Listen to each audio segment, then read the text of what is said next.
What is the Bharatiya narrative? Let us put it this way. सबसे ज़्यादा damage मेरे को लगता है पिछले 10 साल में हुआ है when the people in power do not care about what narrative should be there. ये भारत सबसे ज्यादा कहने वाले पिछले 10 साल में कौन थे? विश्व के पटल पर कहने वाले, खुल के, और वो भी हिंदी में जाकर पूरी दुनिया को, यूएन को संबोधित करने वाले कौन? तो इस देश के प्रधानमंत्री हैं। जिस नैरेटिव की हम लोग बात कर रहे हैं, द इंडियन नैरेटिव, मुझे लगता है कि हमको अम्बेडकर को आगे रखना पड़ेगा। India ka narrative has to be based on education and our knowledge. It makes me a lot of difference when you say astrology or Jyotish. That's why whenever people come and tell to me, oh, are you an astrologer? I say, no, I'm not an astrologer, I am a Jyotish. वैसे मैं आनंद को याद दिला दूं, मंदिर मंदिर इंदिरा जी भी बहुत जाती थी। शायद ही कोई मंदिर छोड़ा उन्होंने, जितने मंदिर। पर वो जो मंदिर कब गई वो भी तो बताइए। पंडित नेहरू बाबू राजेंद्र प्रसाद को रोकने की कोशिश करी कि सोमनाथ का कॉन्सेक्रेशन मत करिए because I fear Hindu revivalism. Babar की ग्रेव पे गए, कभी राम जन्म स्थान पे नहीं गए।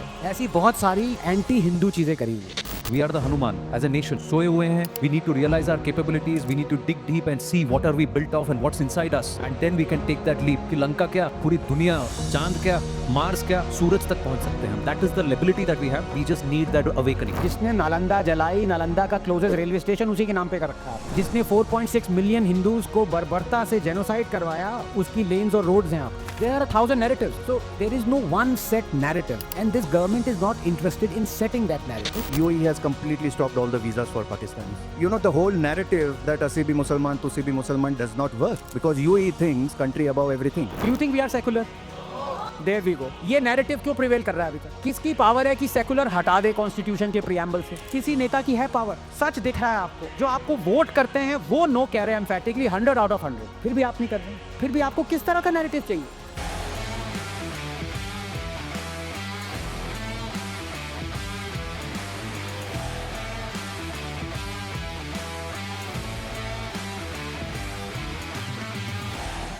My honor to be here and thank you very much. Let me have the pleasure of shaking you by the hand as a Brit would say. नमस्ते, आप सभी का स्वागत है आज के इस वॉरफेयर में। Yes, I mean the session is narrative warfare और theme is what should be the भारतीय नैरेटिव। एक्चुअली सेशन तो है इस देयर अ भारतीय नैरेटिव, लेकिन मैं थोड़ा सा इसको नुआंस करूँगा। व्हाट इज़ द भारतीय narrative? Let us put it this way, if there is one at all.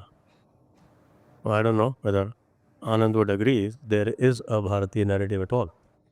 क्योंकि हम तो अभी, मैं तो मानता हूँ कि भाई हम तो कॉलोनियल नैरेटिव में जीत रहे हैं। हमारा काम ही जो है शुरू हुआ जयपुर डायलॉग्स में ये सोच के कि भाई ये नैरेटिव जो है ये हमने इनहेरिट किया है उन लोगों से जिन्होंने 1947 में ही भारत की परिकल्पना की। उससे पहले तो भारत था ही नहीं।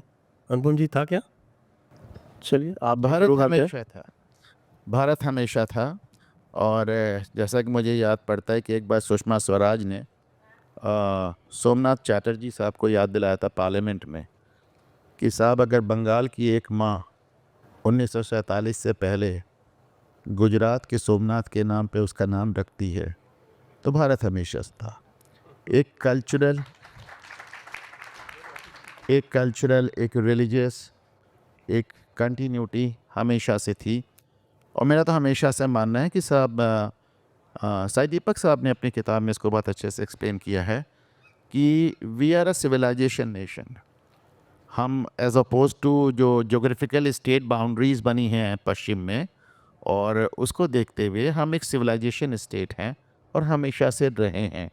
और इसको आप देखें, मैं कभी कभी देख के बहुत चकित हो जाता हूँ कि जहाँ से रंगनाथन साहब आते हैं और जहाँ से मैं आता हूँ, हम दोनों के अंग्रेज़ी बोलने में बहुत अंतर हो जाता है। अब सुन के बता सकते हैं कि नॉर्थ इंडियन अंग्रेज़ी बोल रहा से आते हैं ये वैसे ही नहीं, मतलब जहाँ से आते हैं ऐसा इनका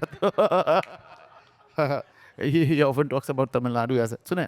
लेकिन अगर आप जब वेदों का उच्चारण other than Mysore Park, he has no connection with Tamil Nadu. but he keeps on claiming that अभी कल ही ट्विटर पे तमिल में लिख रहे थे, मैंने देखा। तो लेकिन जब आप वेदों का उच्चारण देखें तो देश के चारे कोने में जब उसका उच्चारण होता है और ब्राह्मण उसके उच्चारण करके बोलते हैं वेदों को, तो ये बताना असंभव हो जाता है कि वो ब्राह्मण उत्तर का है, दक्षिण का है, पश्चिम का है, पूरब का है, और जबकि जो श्रुति से चली आ रही एक चीज़ है इसलिए। तो साहब एक जिसे कहना चाहिए कि सिविलाइजेशनल कंटिन्यूटी अर्ली वैदिक एज से अभी तक बरकरार है, उसे कोई डिनाई नहीं कर सकता। और मतलब राम के नाम पे अभी भी इस देश में सबसे ज़्यादा नाम है, राम के नाम पे इस देश में सबसे ज़्यादा शहर मोहल्ले हैं। और इसको आप जो एक वेस्टर्न कंसेप्ट ऑफ एक स्टेट है, एक जोग्राफिकल स्टेट है, उससे तो अलग करके देखना होगा संजय जी। बात सही है साहब। एक अय्यर साहब जो हैं, उनके नाम के पीछे रंगनाथन लगा है, तो राम का नाम तो आ जाता है उसमें, राइट? अरे क्या बात कर रहे हैं, लड़ाई हो जाएगी यार। इसमें बचे नहीं है। चीज़ मैं बहुत ढेर सारे डिबेट्स के बाद आपको बता रहा हूँ, आप संजय दीक्षित को फैक्ट्स पे चेक मत किया कीजिए। तो ये जो बात कह रहे हैं, चलिए हम चलते हैं। हम आनंद जी को आज जानबूझ के मैंने राइट पे रखा। He is very dangerous on the left side. मतलब JNU का हूँ फिर भी लेफ्ट पे नहीं रखा। आनंद जी ये जो कह रहे हैं, and we know that there are three kind of nation. Civilizational nation होती है एक पूरी आपकी यूरोपियन जो नेशनहुड है, वो एथनिक नेशनहुड है, एथनिक और लिंग्विस्टिक। और एक ऑफ कोर्स रिलीजियस नेशन है जिसको हम उम्मत के नाम से जानते हैं। तो ये सब चक्कर में फंस के क्या जो भारत की जो सिविलाइजेशनल हेरिटेज थी, जिसको आपने ध्यान हो कि कुछ दिनों पहले प्रधानमंत्री जी ने कहा कि साहब पंचप्रण, और पंचप्रण में जो तीन मुख्य उसके जो अवयव थे, उसमें एक था कि साहब decolonisation of the mind, reclaiming the heritage, और of course there was something called कि नागरिकों के कर्तव्य, विच बेसिकली मीन्स धर्म। नागरिकों के कर्तव्य बनी उसे, क्योंकि hours was a duty based society. तो ये जो कह रहे हैं कि 1947 के बाद से, या rather after the colonials came या the invaders came, did we lose a narrative? Did we not have a narrative? Were we deprived of a narrative? Or we trying to claim a narrative? Thank you Sanjay ji, बहुत ही अच्छा question है। I think the people at the top when we became independent, can you hear me now? Hello. ये right की आवाज़ दबाई जाती है। लेफ्ट का माइक दे दीजिए।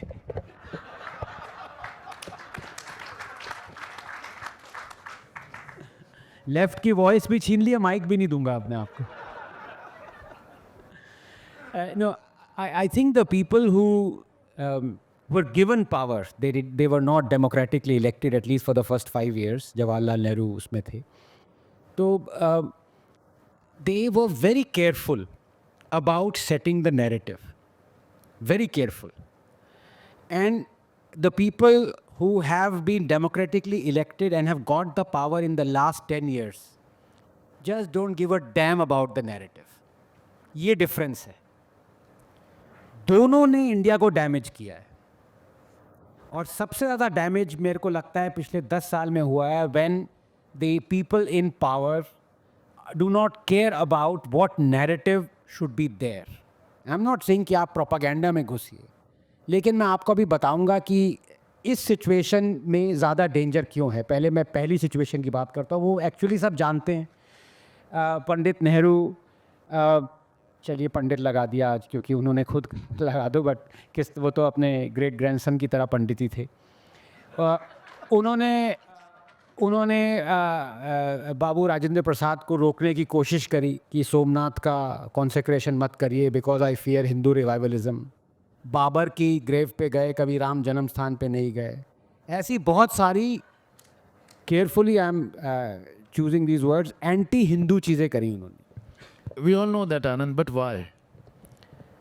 इसका रीज़न दो तीन चीज़ें हो सकती हैं. एक वो he was a communist, there is no doubt about it, even Gandhi has declared that. So you know Islamist और people who believe in Islam, they have the Ummah. Likewise, communists also have, it's very similar. I mean, the two religions are very similar. Islam and communism, both religions are very similar.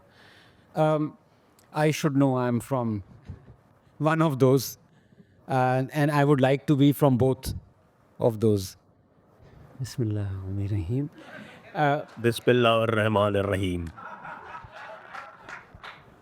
जहाँ तक सिर्फ आप कलमा पढ़ाएं ठीक है, लेकिन उसके आगे मत जाइए. हाँ नहीं मैं बता रहा हूँ. नहीं मत पढ़ाइए. आप पे तो मैं कलमा भी पढ़. वो प्रॉब्लम थी. उसके बाद आप सब जानते हैं नूरुल हसन का आना, और जो एजुकेशन मिनिस्ट्री किसको दी गई वो Indira Gandhi. So they were absolutely fanatical in setting the narrative. they wanted India to think one way. They wanted Indians to think one way.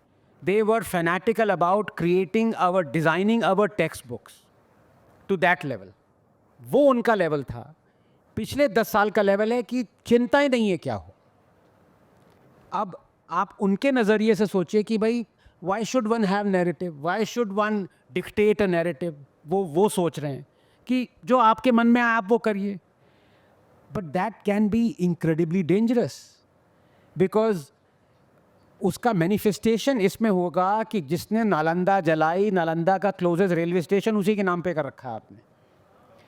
जिसने 4.6 मिलियन हिंदूज़ को बर्बरता से जेनोसाइड करवाया, उसकी लेन्स और रोड्स हैं आपके. यू नो नहीं, हाँ लेन अभी 7 साल बाद हट गई, रोड हटी थी तो बहुत वही थे, लेकिन अभी भी बाबर रोड है. बाबर रोड पे बीजेपी के एमपी रहते हैं. मैं गया हूँ उनके घर में. कहने लगे ज़्यादा मत देखो, एड्रेस मत देखो, अंदर चलो खा लो समोसा खा लो. Even Akbar had genocide. Yes, absolutely. In fact, Abbas is here. He's going to write a book. He's right. Now, what is the prevailing narrative? Given that this government is not interested in setting a narrative fanatically as what Congress was. The prevailing narrative, Sanjay ji, is like आपने वो proverb सुना और वाक्य सुना होगा, death by 1,000 cuts. Prevailing thing is death by 1,000 narratives. हर कोई अपना आता है, सुबह उठता है, नैरेटिव चला के शुरू कर देता है. सबसे मैं कहूँगा इंडिया की साइकी के लिए डैमेजिंग नैरेटिव पिछले 10 साल का है कि मुस्लिम्स आर अंडर थ्रेट. डरा हुआ मुसलमान और मुस्लिम्स पे अटैक हो रहे हैं और जेनोसाइड हो रहा है मुस्लिम्स पे. ये नैरेटिव सबसे स्ट्रॉन्गेस्ट नैरेटिव है. वरना तो बहुत सारे और नैरेटिव्स हैं. आप चाइना की कॉन्फ्रंटेशन ले लीजिए 2020 के बाद. 4 साल से वो नैरेटिव चला आ रहा था कि मोदी जी ने झूठ बोला और ज़मीन दे दी और आ गए, वो हुआ. पाकिस्तान तो there are 1,000 narratives. So there is no one set narrative and this government is not interested in setting that narrative. In fact अभी तो नहीं, लेकिन एजुकेशन मिनिस्टर प्राउडली कहा था कि we are proud to have not change even a comma in our text. वो नहीं करना चाहते, उनके रीजंस होंगे. तो इस गवर्नमेंट ने नैरेटिव नहीं सेट किया है. As a result there have sprung 1,000 narratives and India is dying by a cut of 1,000 narratives. Okay.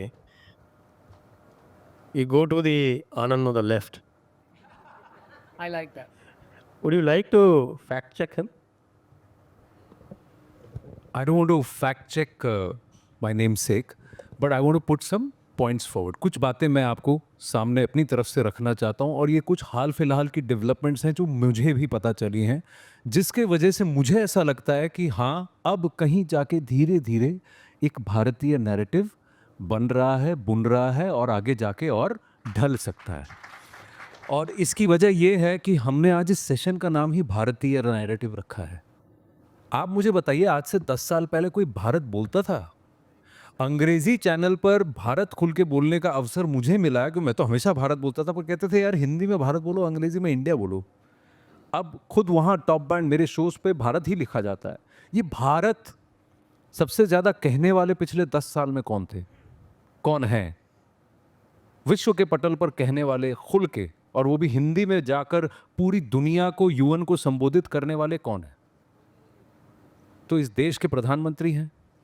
अगर इस देश के प्रधानमंत्री ने हिंदी में बोलने का विचार किया, सुविचार किया, और वो भी पहले 2-3 बार अंग्रेजी में भाषण देने के बाद कि अब मैं बोलूँगा तो अपनी भाषा में बोलूँगा और हिंदी में बोलूँगा, सहज होकर बोलूँगा और भारत बोलूँगा, तो वहीं से तो भारत चला है। इसीलिए है कि आज हमारे देश में अगर एक जय साई दीपक की इन्होंने बात की, India that is Bharat record तोड़ सेल्स है उस किताब की। क्यों? क्योंकि हम सब जानना चाहते हैं कि भारत कौन है। अब आपको एक और बात बताता हूँ इससे पहले कि इस विषय पर वापस आऊँ। कुछ दिन पहले और हाल ही में मेरी उनसे प्रत्यक्ष बात हुई है। यज्ञ देवम करके एक क्रिप्टोलॉजिस्ट हैं, कंप्यूटर प्रोग्रामर हैं, यूएस में रहते हैं, 30 साल से वहाँ रहते हैं।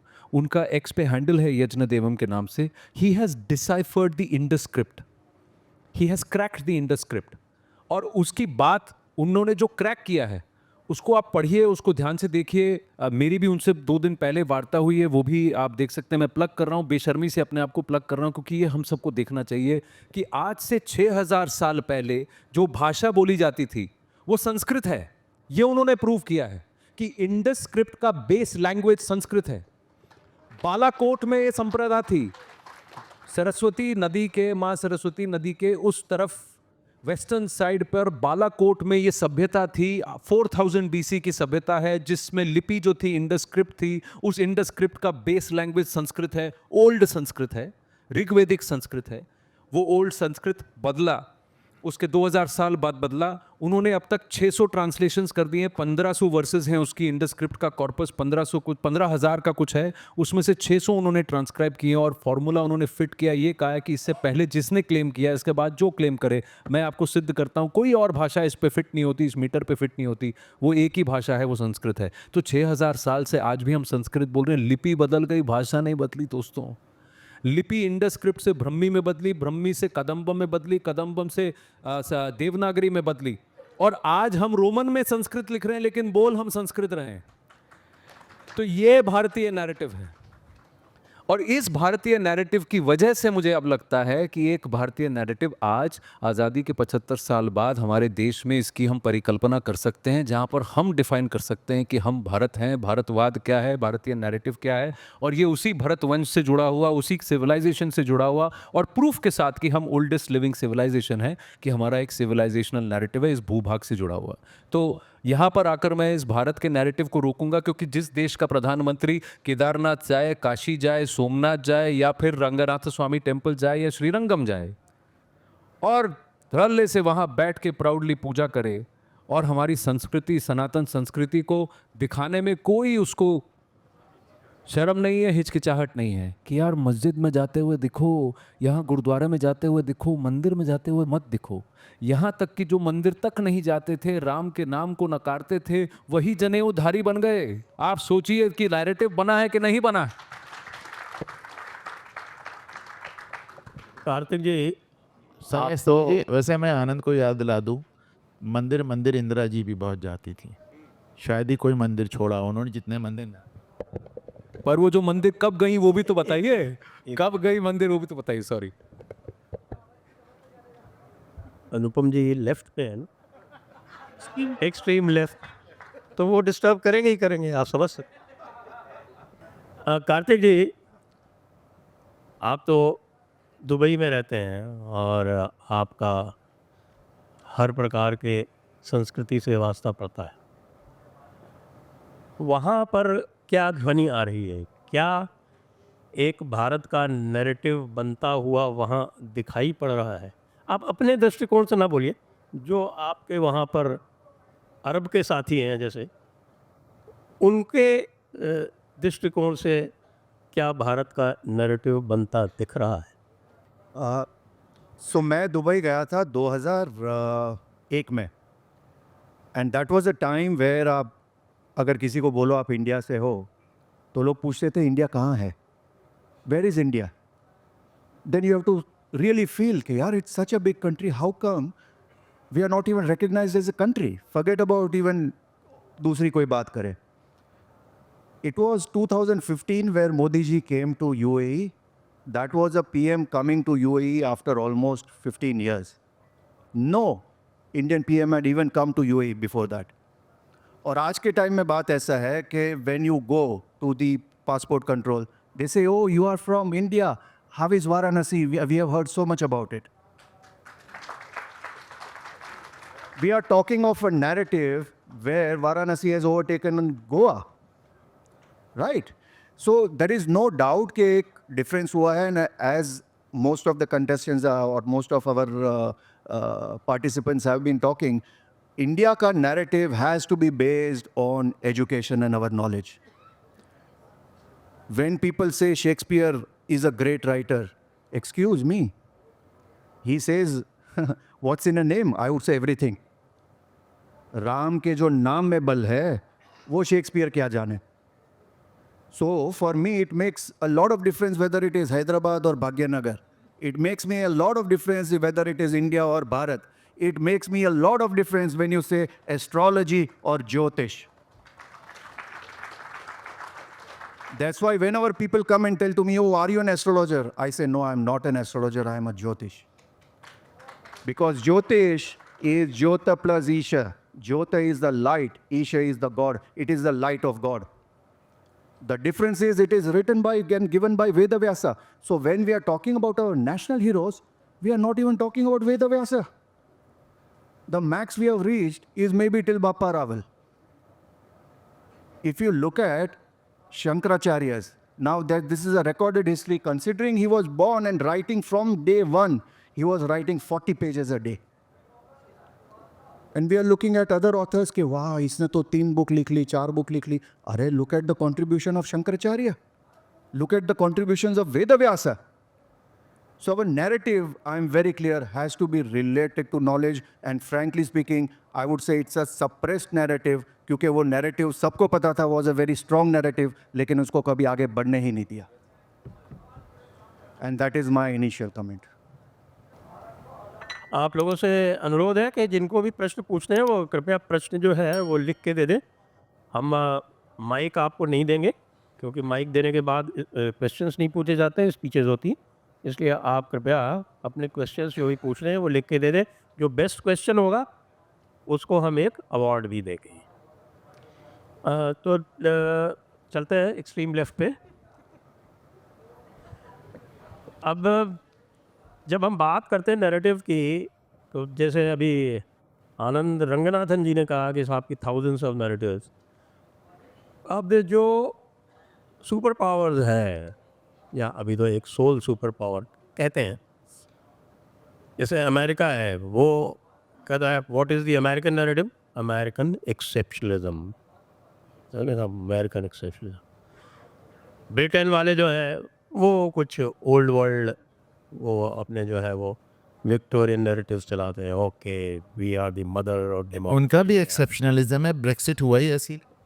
हाँ, वो तो खैर वो बात की बात है, लेकिन they pride themselves on being mother of democracy, Britain is now the only father of so many other things.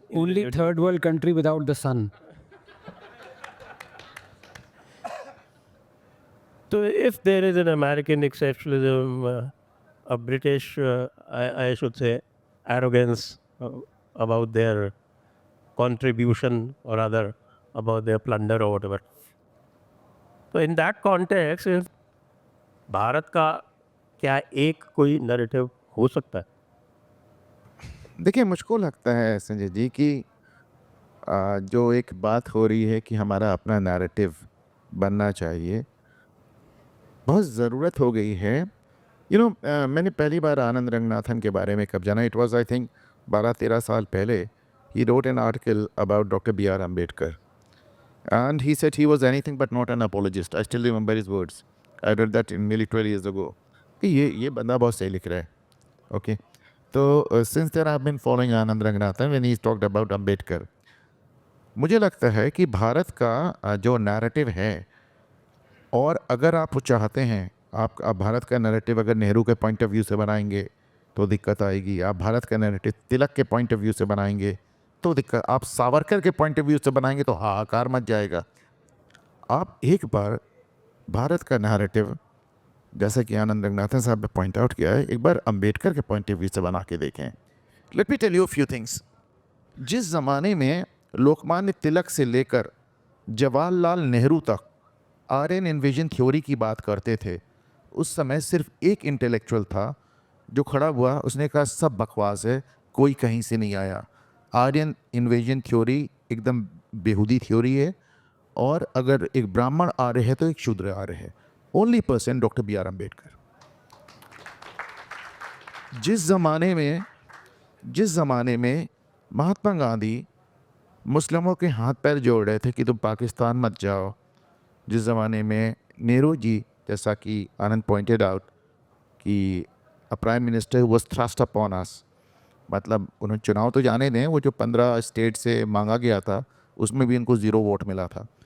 तो जिस ज़माने में नेहरू इसको एक सेकुलर स्टेट बनाने पे आमादा थे, और गांधी मुसलमान, ये जो मेवात में अभी हमने देखा, हरियाणा में मेवात वही रीजन है जहां गांधी कहते बताने कि तुम लोग मत जाओ, दे वर गोइंग टू पाकिस्तान।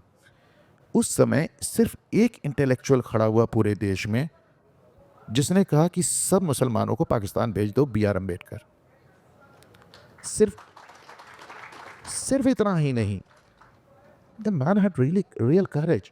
उन्होंने ये तक कहा कि आने वाले दिनों में ये हिंदुस्तान में एक बहुत ही गंभीर और सबसे बड़ी जो उनके मतलब थॉट्स ऑन पाकिस्तान आप देखें, वो कहते हैं ये डेंजरस स्थिति पैदा कर देंगे भारत में। बल्कि वो तो यहाँ तक कहते हैं कि अगर मुसलमान भारत में रहा और अगर मुसलमान उसको इंडियन आर्मी में प्रॉपर रिप्रेजेंटेशन मिला तो आप अपने देश की फ़ौज पे भी कभी यकीन नहीं कर पाएंगे। किसके पास गट्स था ये कहने का?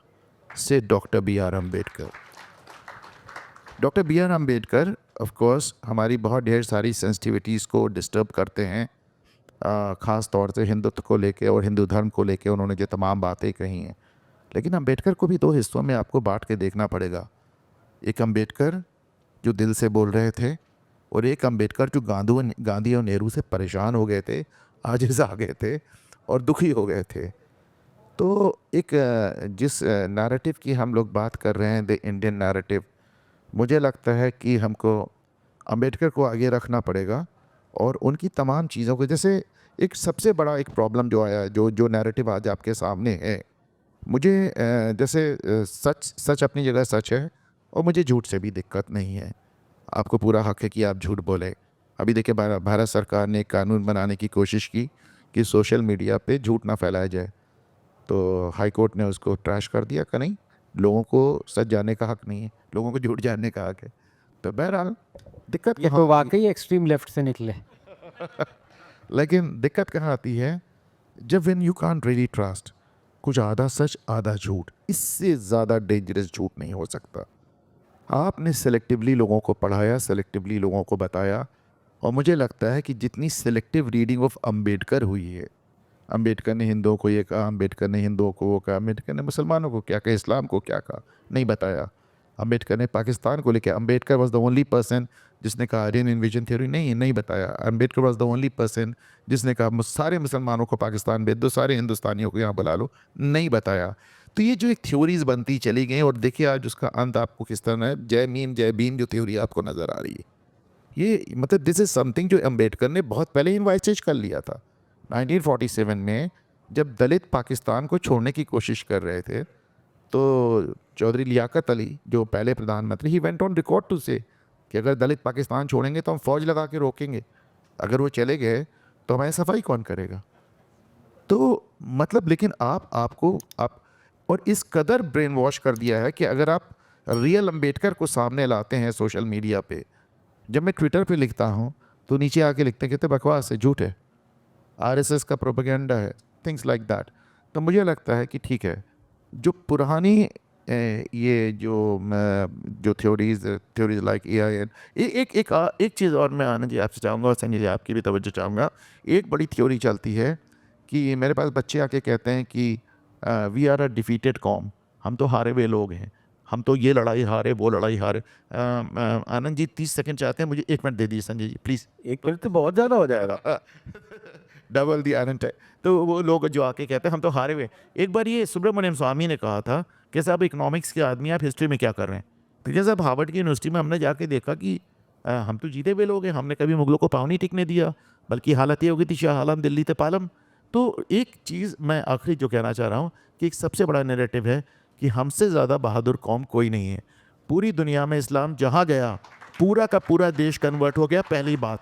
और जो हमारे बीच में भी जो डरपोक थे या फिर जो कायर थे या जो लालच में आए, जो तलवार या लालच में आए, वो कन्वर्ट हो गए।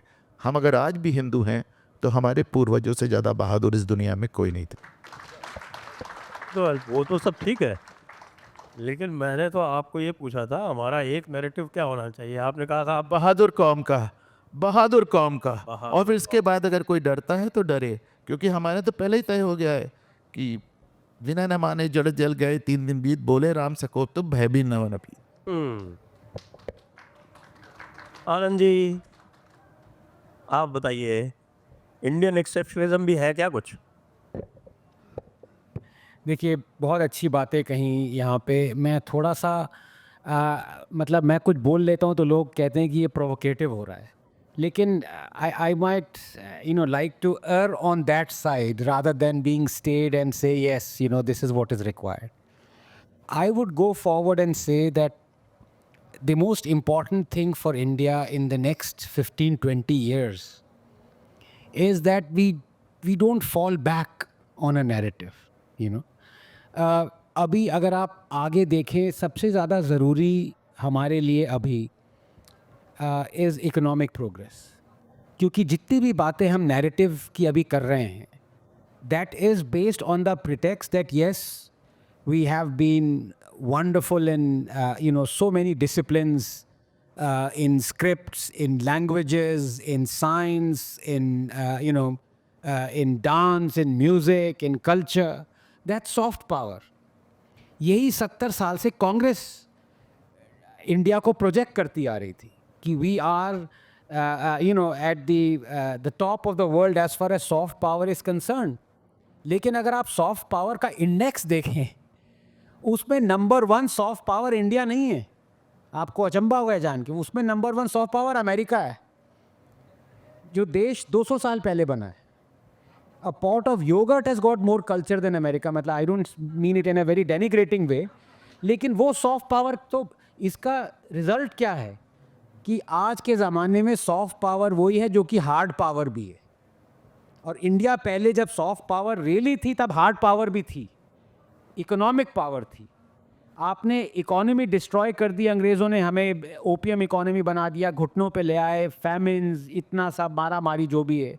उसके बाद भी Congress latched on to that, perhaps because justifiably so, the only thing they could latch on to was the soft power, dance, music, whatever.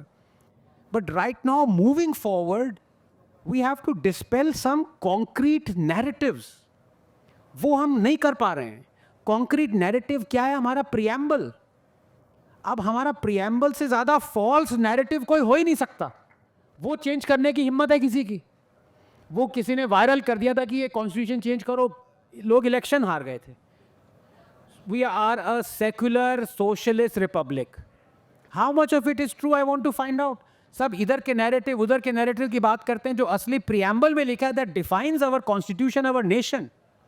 If that is the foundations of our nation, our constitution are faulty, why are we looking around hunting for narratives? Are we secular? I can't see the hands that would go up, but it's a simple yes and no question. Do you think we are secular? There we go. ये narrative क्यों prevail कर रहा है अभी तक? किसकी power है कि सेकुलर हटा दे कॉन्स्टिट्यूशन के प्रियम्बल से? किसी नेता की है पावर? सच दिख रहा है आपको। जो आपको वोट करते हैं वो नो कह रहे हैं एम्फेटिकली 100 out of 100, फिर भी आप नहीं कर रहे हैं। फिर भी आपको किस तरह का नैरेटिव चाहिए कि we were a world power, we were this? Yes we were, but moving forward you need to take the narratives that will help you concretely. अब जैसे सोशलिस्ट हैं, are we socialist? I would say yes. We don't need to be, we should not be. Going forward we should not be socialist, but we are. So narrative अगर बनाना है तो सबसे पहले constitution change करना है। ये किस पॉलिटिशियन की हिम्मत है कहने की? ये आपने जवाब तो दिया नहीं, आपने घुमा दिया। Like a typical leftist, you are sitting on the right but you are behaving like a leftist. आप सबने point, I asked you a pointed question जी, and I want a pointed reply. आपने कहा ये नहीं, ये नहीं, ये नहीं, ये नहीं। लाइक आनंद जगन्नाथन लोग ये नहीं होना चाहिए, ये ऐसा नहीं, ऐसा नहीं, ऐसा है क्या? ये बताइए आप एक्सेप्शनलिज्म डिफाइन कर दीजिए फिर, बिकॉज उसके भी 3-4 मीनिंग्स हैं. How would you define exceptionalism? भाई एक्सेप्शनलिज्म का सीधा सा मतलब है we have certain exceptional qualities. Do we have any? We don't have any. Please tell us. No, of course we do. I mean ऐसा हो ही नहीं सकता कि इंडियंस के पास एक्सेप्शनल क्वालिटीज़ नहीं है. So that's a fact. Problem is हम वो एक्सेप्शनल क्वालिटीज से उसको आप 1 2 3 4 बोल दीजिए. चलिए आप थाउजेंड्स नहीं तो 4 ही बता दीजिए. okay, I think we are very hardworking people. Yes, we like to do the right thing, even if we are not able to do the right thing. We believe we are morally and ethically on the right, we want to be on the right track. And that direction has been given to us not by our parents, but it's an endowment of our ancestors for 5,000 years. So we are a very special country. We're a very special nation. We are exceptional in that regard. So yes, we are. The only people who do not convert entirely. We are very exceptional. Okay, now- we're the only people. Now let's go to the other Anand. We pose you the same question. Okay. We are a country whose citizens, whichever country they have gone to, there are a few exceptions in Canada right now.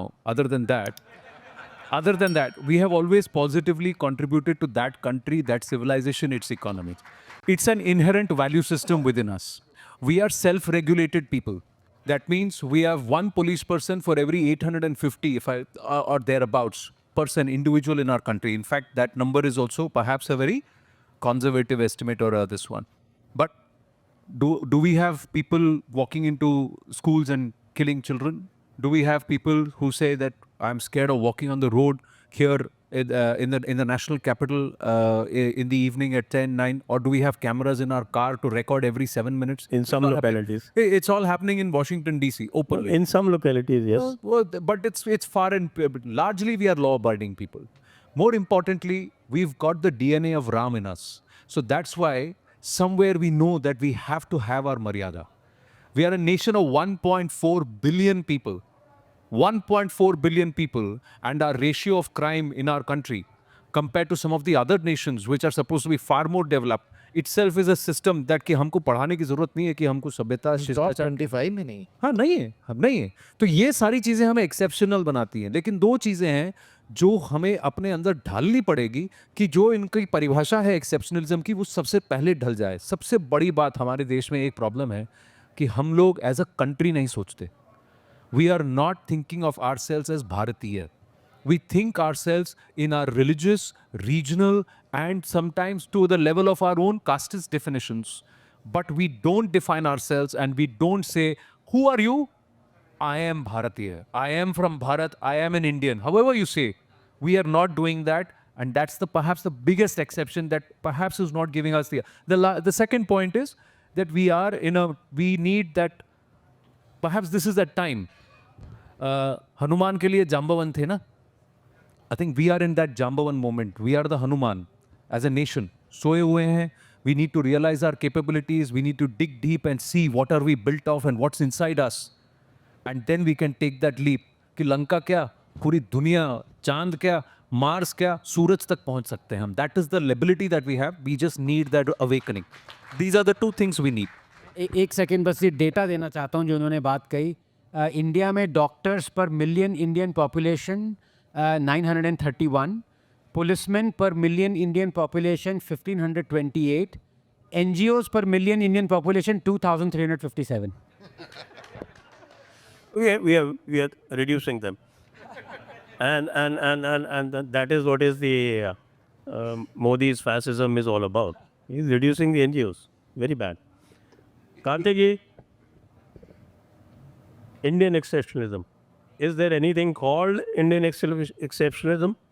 या होना चाहिए या हो सकता है?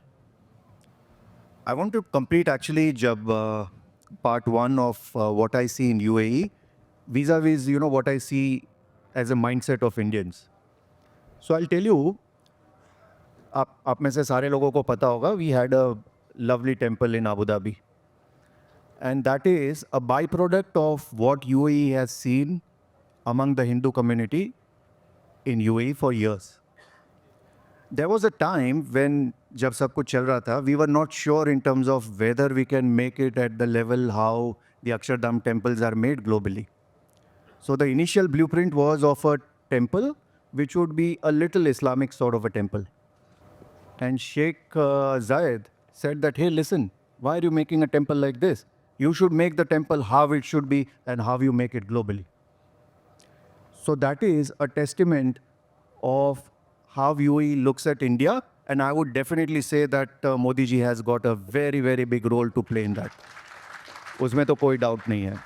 And we all see the camaraderie and the relationship or the brotherly relationship that MBZ and Modi ji has wherever they meet. उसमें कोई doubt नहीं है. I think the original Muslims are good friends with Modi. Absolutely. And they give him the highest award as well.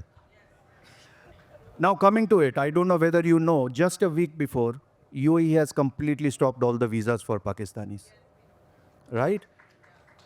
So, you know, the whole narrative that Asibi Musalman, Tusibi Musalman does not work. Because UAE thinks that, hey, country above everything. And that's why they ban the Hezbollahs, they don't like Hamas, and they don't like all the nonsense happening in UAE, which is the right way or how a country is supposed to run. And that's why as a Hindu, I feel extremely safe in UAE. I've never been approached to even convert. And that's because of a narrative building that's happening within the Bharatiya community, even over there. But as I said in my opening statement, it's a suppressed narrative, and we as Indians need to take a lot of pride. I'll give you a simple example. I was in Belgrade last week. And I was going around and the lady it was a walking tour, तो मेरे को दिखा रही थी, यार, this is a very, very old church. I said, how ancient is it? 80 years. So मैंने बोला, यार, इससे ज़्यादा तो यार हमारा वाराणसी का पहलवान लस्सी वाला ancient है. Isn't it right?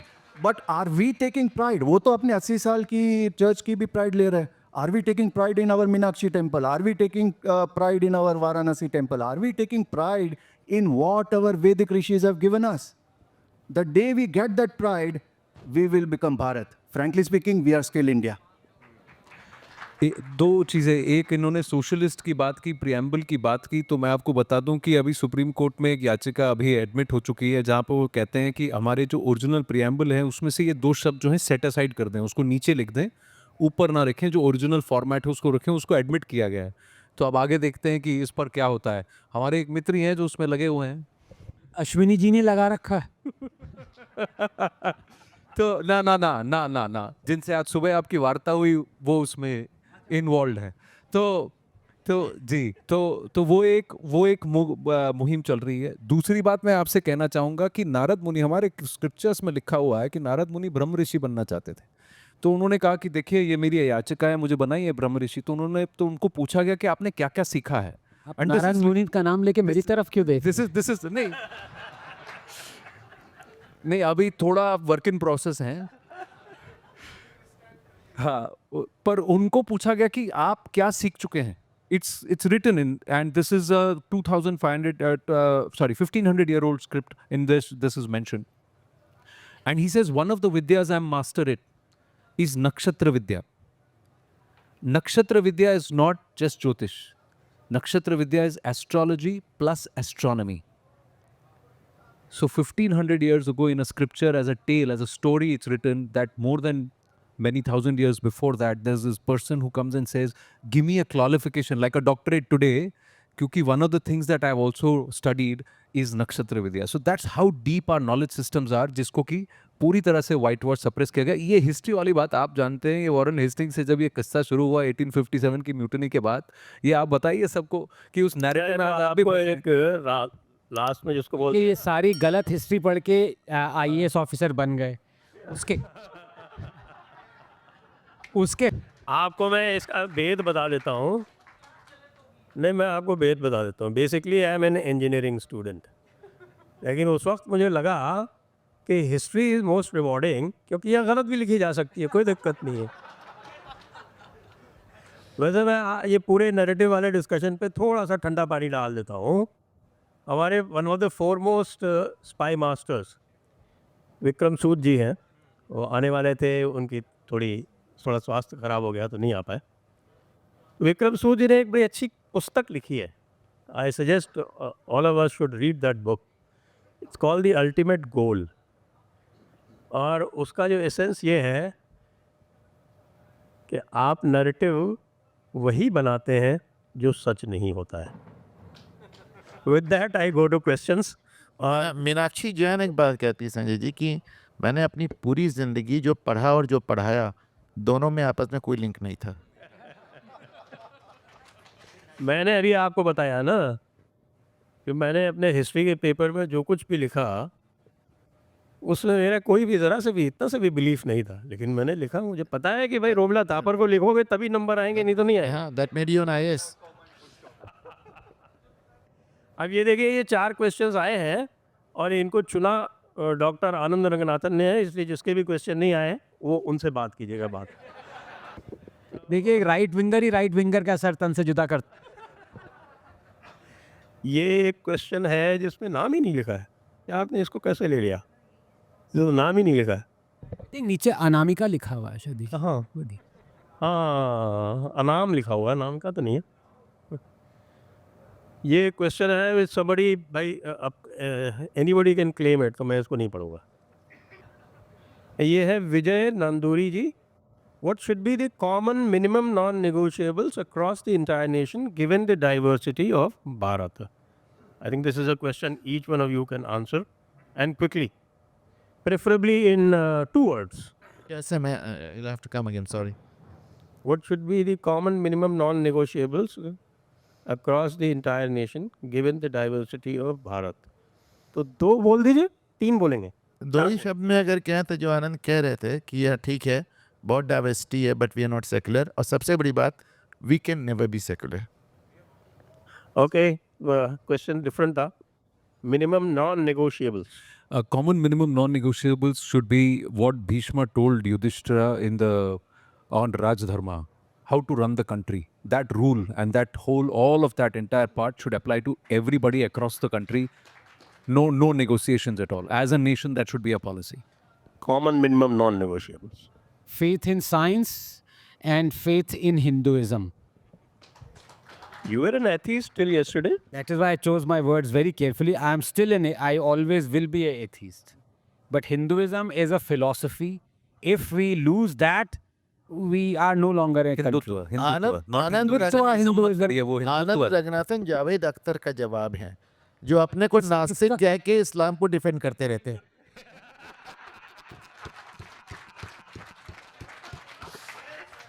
But इसे हिंदुत्व कहना चाहिए. Hinduism Kartik ji. Hindutva. One line answer, bring back our Gurukul system. That's good, that's good. Okay, this is a question from Pradyuman Kumar. How can we support non-Abrahamic monuments of Sindhis, Pashtuns, Baloch, Gilgiti, Balti, Sistani? How can we support non-Abrahamic monuments that is basically existing in Pakistan, Afghanistan? Well, ये मुझे सवाल अच्छा इसलिए लगा क्योंकि ये सिर्फ भारत की तरफ ही नहीं देख रहे हैं. ये सिविलाइजेशन को पैन वर्ल्ड मान रहे हैं. तो it's just not defined by the India geographic boundaries right now. That's why it's a very interesting question. अब मुझे लगता है सब मॉरल सपोर्ट देते रहे, पाकिस्तान तो इम्प्लोड कर ही रहा है. आनंद जी. पहले बाबा विश्वेश्वर को, विश्वनाथ को अपनी जगह दिला दे यहाँ भारत में, उसके बाद बाप पर उपकार करते रहेंगे. पहले यहाँ पर उतना तो जन चेतना बनाइए. कार्तिक जी. No, simple answer will be Bhai Bin Hoye Na Preet. As long as we have an army which is not just paraded on the 15th of January, 26th of October and all those things. जब तक वो नहीं होगा, जब तक हमारे बाजू वाले को पता नहीं चलेगा कि भैया अगर ये इसका भाई इतना स्ट्रांग है कि अगर उसके भाई को हाथ भी लगाया तो भैया ये भाई मेरे को छोड़ेगा नहीं, तब तक कुछ नहीं होगा. मैं आनंद को रिप्लाई करना चाहता हूँ. यूएई में टेम्पल बनाना आसान है, काशी विश्वनाथ को वापस लेना मुश्किल है. Yes, yes. पर तो ये that's a reflection on us. That's a reflection on us as a people, as a country. Why are only 2 or 3 people or a handful of people fighting cases in the court? Why is there not a judge? Even I am fighting. जो सही है. नहीं मैं कह मेरे मेरे ऊपर FIR हुई बस है। मैं वही कह रहा हूँ कि भाई समाज के अंदर जब तक ये चेतना नहीं जगेगी, आप कितना भी नैरेटिव सेटिंग कर लीजिए, कितने भी केसेस फाइल कर लीजिए, कुछ नहीं होगा। हम लोग क्या कर रहे हैं, जो है, जो सही है, जैसे सही जगह होना चाहिए, वो अभी तक नहीं है। वो क्यों नहीं है? ये भारत की बात है। मैं किसी एक समुदाय विशिष्ट की बात नहीं कर रहा हूँ, ये भारत की बात है। ये भारत का इतिहास है, ये भारत के इष्ट हैं, ये भारत के देवता हैं। और वहां पर, और दुनिया की सबसे पुरानी नगरी है ये काशी नगरी, जिसका ऋग्वेद में 10,000 साल पहले इसका मेंशन है, और आज भी हमें फर्क नहीं पड़ता। ये हमको सोचने की जरूरत है, तब तक कुछ नहीं बदलेगा।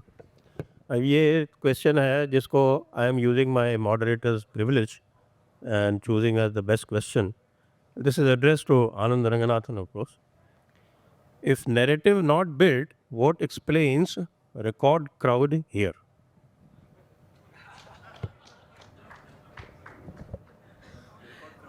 नहीं, देखिए, narrative is built. I perhaps I was misunderstood. It's not that I believe narrative should not be built. I meant there should be some narratives that should be demolished before new ones are built. It's equally important to demolish narratives as it is to build new narratives. So I think if people have come here, it's a moment of great joy and an inflection point that all of us are talking about this. लेकिन अब वही है, अगर हम अपने आप को अभी भी सेकुलर कहते रहें, टेम्पल्स कंट्रोल में हैं, साहब हिंदू के ऊपर वो चल रहा है, तो अगर वो नैरेटिव चलता रहा, अगर किसी की हिम्मत नहीं हुई कि कॉन्स्टिट्यूशन को बदलें, अगर हमारे नेता डरते रहे कि नहीं, मैंने तो नहीं कहा कि कॉन्स्टिट्यूशन बदलो, ये तो झूठ है, ये झूठ है, डंके की चोट पे कहिए कॉन्स्टिट्यूशन बदलना चाहिए. That is the new narrative we need. That is the old narrative we need to demolish. यहाँ पे एक मैं आपसे आई डिसएग्री. कॉन्स्टिट्यूशन को बदलने की कोई आवश्यकता नहीं है. कॉन्स्टिट्यूशन जो था उसे पुनः वापस उसी स्वरूप में लाने की आवश्यकता है. कॉन्स्टिट्यूशन को बदला गया था जब इमरजेंसी लगी थी, उसको बस ओरिजिनल फॉर्म में, प्रियम्बल को ओरिजिनल स्वरूप में लेके आ जाइए. Hence, it ओरिजिनल स्वरूप it should be easier. It should be easier then. We are drifting into another topic. क्योंकि कॉन्स्टिट्यूशन पर शुरू हो जाएगा तो फिर मैं बोलने लगूंगा, and that will be very difficult. चलिए, क्योंकि हमने तो इसके ऊपर पूरी थीम रखी हुई है, रिपब्लिक 2.0.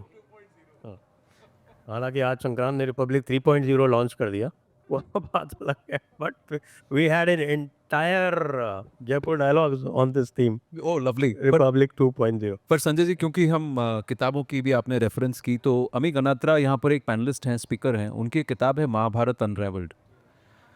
महाभारत अनरेवल्ड, हाँ जी. उसमें जो कॉन्वर्जेशन है राजधर्म पर ही नहीं, how to run a country and what needs to be done, that's been beautifully written in very simple language. I think if उसको हम घर कर लें as policy it makers. Is not only that, बहुत ढेर सारे जो गलत मिथक हैं उस किताब में टूटे हैं. अब मस्ट रीड. मैं भी एक चीज़ अगर कह दूं, 30 सेकेंड्स मिलेंगे. 8:30 तो बहुत ज़्यादा हो बहुत जाए, ज़्यादा है. 20 सेकेंड. 10 कर लिए. 10. देखिए, मतलब समय की भीख मांगनी पड़ रही है, ये नैरेटिव हमारा प्रेवलेंट. हाँ, ठीक. नहीं, मैं ये कहना चाहता हूँ, देखिए, हम नैरेटिव खोज